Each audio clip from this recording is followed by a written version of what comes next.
Meanwhile, 19 minutes before the top of the hour, that foiled terror plot igniting a global conversation about the challenges facing the West. As we learn, the terrorists behind the anti-Semitic attack in Australia over the weekend had bombs and ISIS flags in their car and recently traveled to the Philippines, known as an ISIS hub. Fox News contributor and former Secretary of State Mike Pompeo joins us now. We seem reluctant to go back to the future and talk more about ISIS and al-Qaeda. Why is that? Brian, good morning. Look, I think we all had hoped we're beginning to turn the page against radical Islamic extremism, but we've seen it, right? We've seen globalize the intifada on our campuses here in America. We saw the leadership in Australia simply refused to protect Jewish people in their own country and talk about the fact that there should be a Palestinian state, right? We are creating the conditions for the rise of al-Qaeda and radical Islamic terrorism in the form of ISIS. You'll remember, Brian, when I was CIA director and then Secretary of State, President Trump took down ISIS in Syria. But make no mistake about it, the immigration that's taken place in the last 4.5, 5 years, and now the reluctance to talk about the fact that this extremism continues to remain, the Muslim Brotherhood and ISIS-affiliated efforts. We have to be serious about this. It will come not only to the United States, but to Europe and Australia and other places as well if we don't remain vigilant and call it exactly what it is. So we lost two U.S. Army National Guard members of Iowa in an ISIS attack in Syria. Moaz Mustafa with the Syrian Emergency Task Force says right now the good news is we've teamed with the current Syrian government, and together they're already taking action for the retaliation. Listen. President Trump hasn't just vowed retaliation, he has begun implementing retaliation. And in coordination with Syrian General Security Forces in the Badia area, including Palmyra, where this horrific terrorist attack has happened, there has been major sweeps of every city. ISIS cells have been both arrested, neutralized, and there's been some arrests. We're going, in the U.S. military and Syrian forces are going after every ISIS network across, including people who had previous relationships with anything ISIS-related, are being pulled in, and there's been, and so that's ongoing. The enduring defeat of ISIS will happen under President's watch. I'm confident of that. Are you comfortable that we have a partner with the current Syrian government? Brian, it's all about deeds, not words.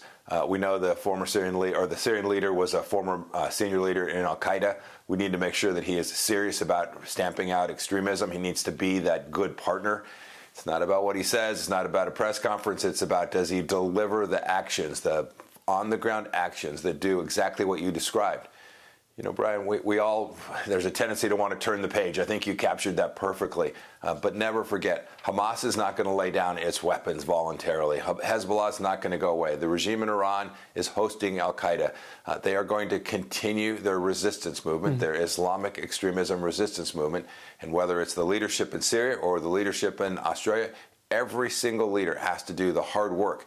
It's important to keep America safe, and it's important to prevent these kind of attacks from continuing to proliferate as anti-Zionism continues to be on the march in too many places around the world. You can't ignore the intelligence of the Israelis who tried to tell the Australian government, you can't have these guys going to Philippines and coming back and not be watching them. That used to be a red flag.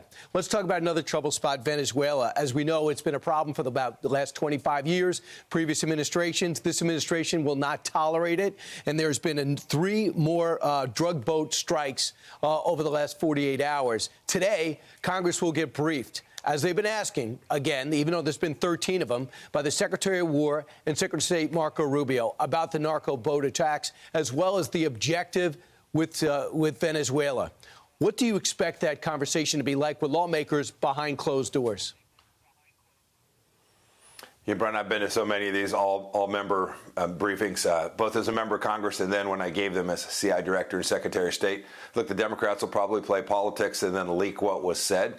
But what I hope Secretary Rubio and Secretary Hexas will do is lay out the strategic vision that President Trump has. He wants to make sure that from Venezuela, the United States of America is not threatened. And the effort to take down their economic lifeline, which is this crude oil that is going, transiting from Iran into China and back out of Venezuela, transiting that will get at his economic lifeline. I can imagine it's very difficult to get life insurance if you decide to go be on a vessel off of Venezuela today, transiting drugs or crude oil.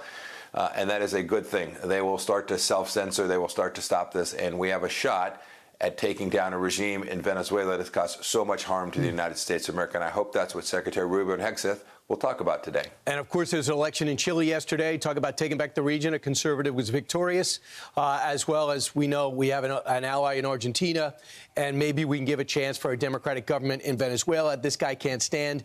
We evidently are eyeing more tankers. There are 18 right now off the shore of Venezuela.